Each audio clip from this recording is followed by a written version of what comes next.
Баршаңызға сәлем, сіздермен бірге Айзада. Бүгін қызғылт, жұмсақ, оңай, өте дәмді және қол жетімді қазақ дастарханының дәстүрлі ертеден келе жатқан кәделі ұлттық тағамы шелпектің дайындалу жолымен бөлісемін. Әрине ең қарапайым классикалық түрі де бар. Оның әзірленуін алдағы видеоларда жүктеймін. Шұңғыл ыдысқа 170 грамм сүтті құямыз.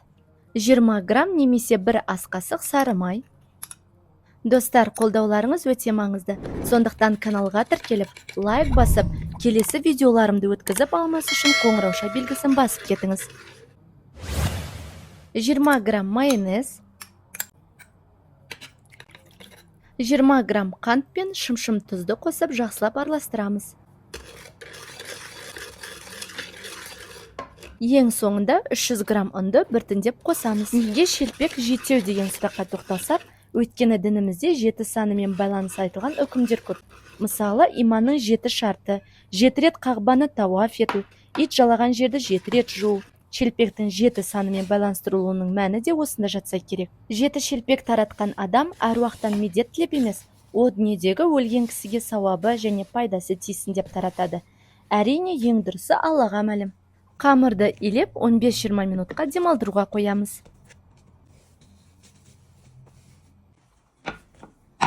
Уақыт өткеннен кейін 7 бірдей бөлікке бөлеміз.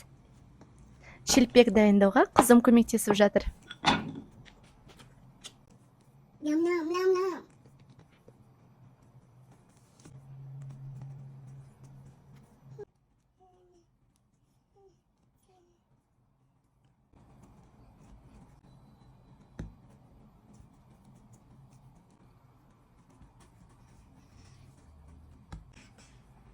Ұнға малып, жұқалау болғанша илейміз.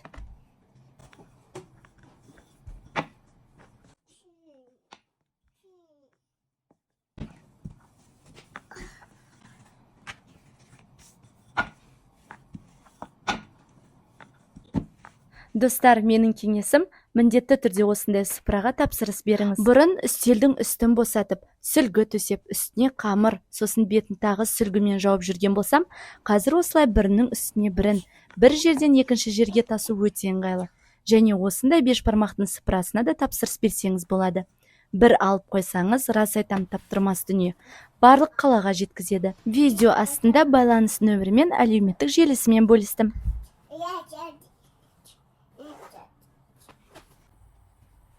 Күнбағыс майын қыздырып, шелпекті қуыра бастаймыз. Майда кішкене осылай айналдырып тұруымыз қажет.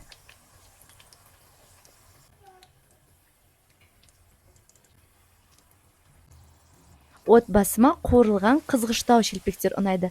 Сондықтан бәрі өз қалауыңыз бойынша. Ақшыл кезінде де екінші бетіне айналдырсаңыз болады. Артық майынан арылту үшін қағаз сүлгілерге қоямыз. Дәл осылай барлық шелпекті қуырамыз.